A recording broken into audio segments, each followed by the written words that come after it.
1939-yilda psixolog Kurt Levin rahbarlikning 3 asosiy uslubini ajratgan.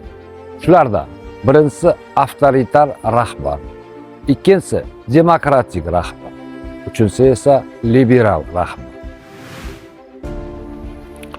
Avtoritar rahbar: qarorni men qabul qilaman. Nazorat kuchli. Xodimlarning fikri kamroq inobatga olinadi. Demokratik rahbar: qarorni birgalikda qabul qilamiz. Jamoa fikri tinglanadi, mas'uliyat bo'linadi.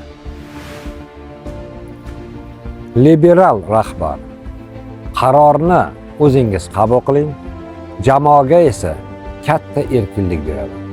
Rahbarning o'zi kamroq aralashadi. Nima deb o'ylaysiz? Eng yaxshi uslub qaysi? Doim bittasi emas. Jamoa, vaziyat va vazifaga qarab boshqaruv uslubini tanlagan ma'quldir. Savol: sizning rahbaringiz qaysi turga o'xshaydi?